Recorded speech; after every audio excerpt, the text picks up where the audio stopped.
The Rape of the Lock, Canto 4 by Alexander Pope. Structure, Summary, Analysis. Hello and welcome to the Discourse. The Baron half succeeds in his mission to rob the locks of Belinda and keep them as a trophy of his victory over the nymph in his collection of trophies. Canto 4 discusses the aftermath of this robbery. One may find it ridiculous enough, but despite being a satire, The Rape of the Lock offers a serious outlook on the struggles of genders that continues even now. The Baron's sexual jealousy and lust for Belinda were the reason behind his motive to steal the lock of hair. The Baron is no different than an unrequited lover of the 21st century, obsessed and deeply infatuated by a girl who doesn't permit him to breach her reputation. What he does in return is to throw a bottle of acid on her, ruining her beauty, her charm, and boasting his victory that if you can't be mine, you cannot be of anybody else's. As per ASTI, on average, 1500 cases of acid attack are reported every year, and 80% of them are against women. Violence against women and girls is the most widespread form of systematic abuse worldwide, and what Belinda faced was violence. Pope's 794 lines long mock epic was published in 1714 as a social satire, but it would be hard to say that situations have improved even a bit. Summary of the Rape of the Lock, Canto 4, lines 1 to 16. Pope begins Canto 4 with a description of Belinda's sorrow over her fall of reputation and loss of a lock of hair. She is languishing in rage, resentment, and despair. Pope makes excellent use of anaphora. Lines 3 to 8 begin with "not," while mentioning that Belinda's anxious cares and secret passions after the loss of her lock exceeds the sorrow of imprisoned kings to unhappy women who outlive their looks, from lovers losing their beloveds to old women who want to be kissed, from tyrants dying to a woman named Cynthia whose scarf won't go straight. The juxtaposition and comparison between Belinda's melodramatic despair and the despair of people enduring much greater suffering than a bad haircut once again emphasizes the ridiculousness of the situation. Pope accentuates the excess and impropriety of Belinda's grief after the theft of her hair, which is a minor setback. On the other hand, he clarifies the depth of the deed done by the Baron by mentioning that the sylphs are not protecting or consoling Belinda. She is no more a coquette, no more a virgin to be protected and revered by the sylphs. In a sense, the Baron has metaphorically sexually violated her, making her no longer a virgin, and thus the term rape in the title. The narrator addresses Belinda as a sad virgin with ravaged hair. Symbolism has been used here to address the depth of the Baron's act. As Ariel and his minion sylphs have left Belinda to her fate, gnomes, the other spirits much lower in the hierarchy than the sylphs, sense their chance, and Umbriel, a dusky gnome, decides to play his mischief. He immediately heads to the Cave of Spleen. In those times, the spleen was considered responsible for all kinds of physical diseases and problems, especially depression, moodiness, and sadness. The Cave of Spleen is somewhere down the central earth. It is a mock epic element. Most of the classical epics, including Virgil's Aeneid and Homer's Odyssey, mention a descent into the underworld. Pope makes use of it. Lines 17 to 54. These lines are full of personification.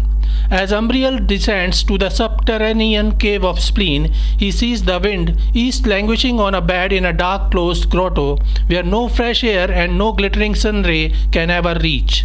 East is suffering pain at her side and migraine. He enters deeper and sees two handmaids waiting for the throne. These are ill nature and affectation, the personification of the conditions that are their names. Ill nature appears like an ancient maid. She is a withered old woman in a dress of black and white, like an old nun with no sense of humor or spritedness for life. Her heart is full of spite for others. Affectation is young and appears beautiful but sick. She speaks with a lisp and deliberately hangs her head to the side. She is richly dressed, languishing on expensive bedding.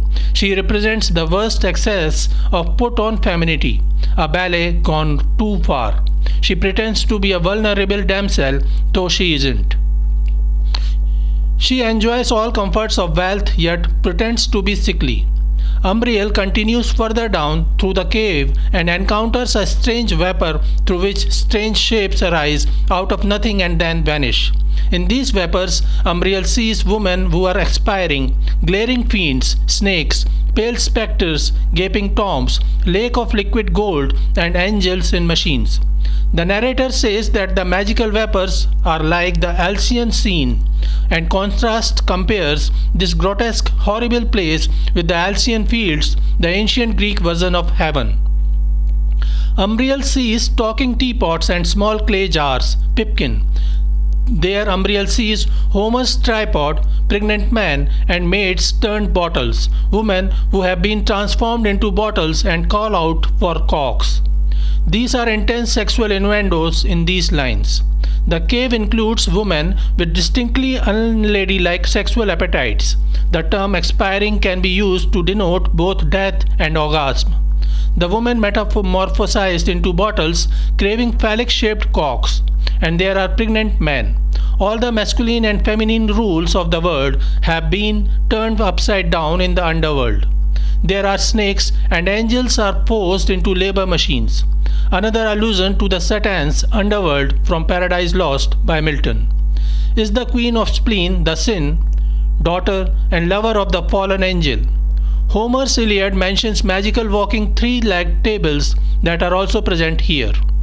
Lines 55 to 88.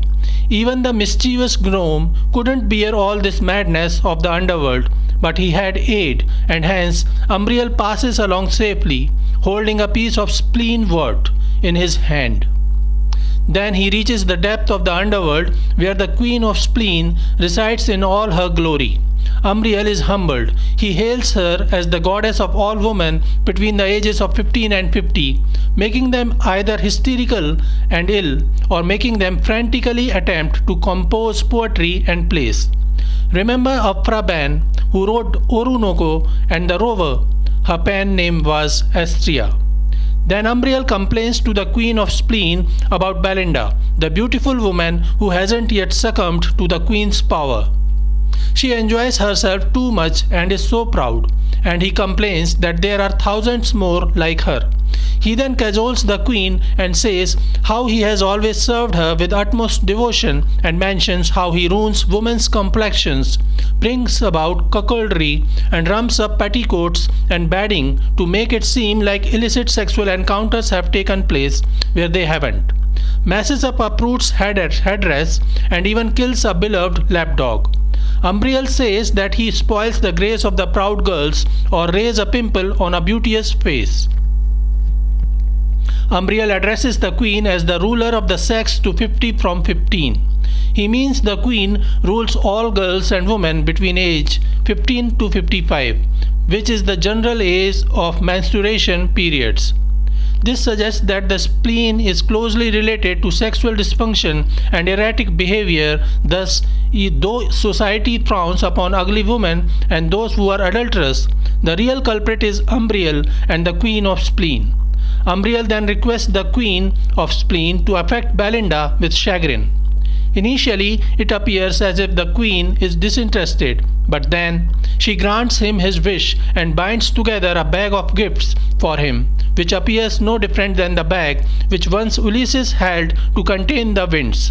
It is an allusion to Homer's Odyssey, in which Ulysses, the protagonist, was given a bag full of all winds except the west wind, as the west wind was assigned the task to blow his ship home from the Trojan War. However, as Ulysses' ship reaches the shore, his men accidentally open up the bag, and all the captured winds come out of the bag. As a result, their ship is blown far away. It takes them 10 years to get home again. Umbriel's bag contains the force of female lungs, sighs, sobs, and passions, and the war of tongues.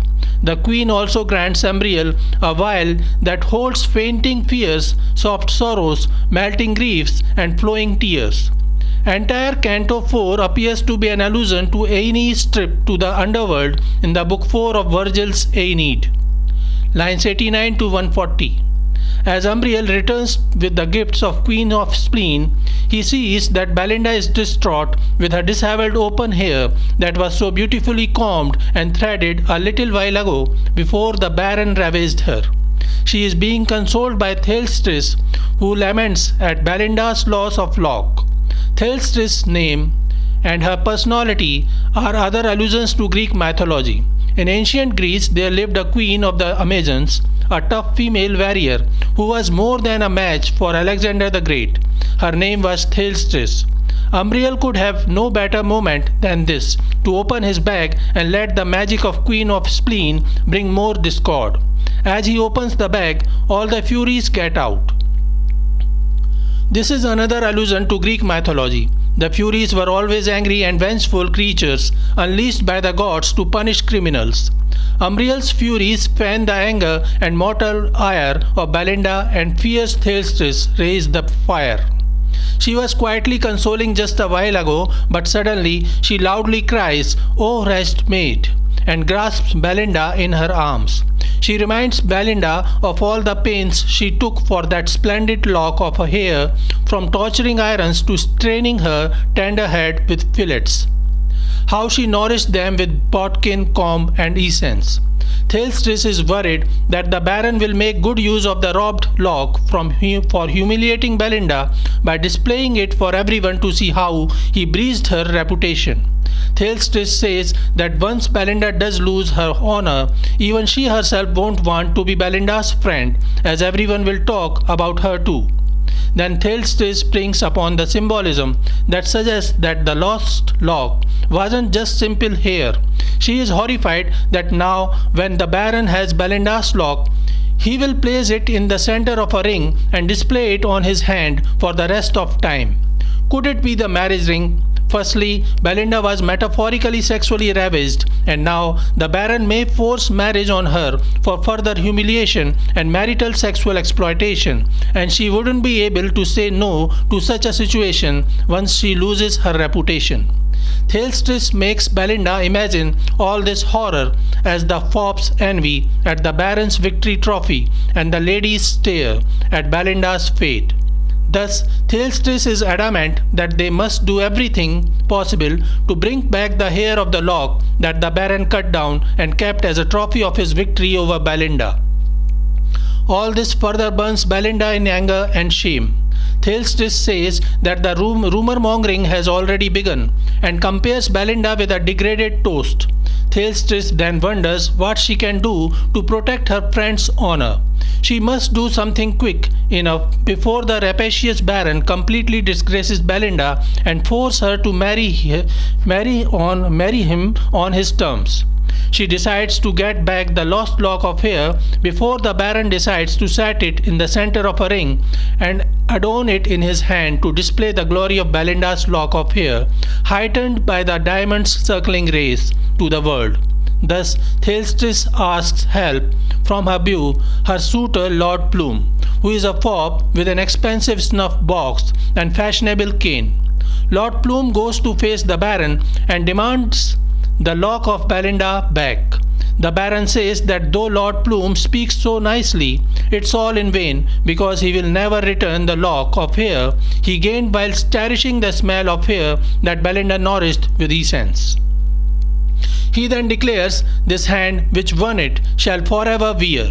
Thus Thalestris' fear proved to be true. Lines 141 to 176.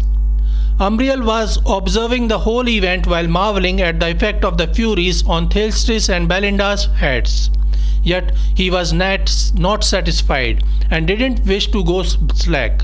He diligently opens up the vial from which sorrow starts to flow, and that vial directly affects Belinda, who appears disillusioned, languishing, crying, with tears flowing out of her eyes.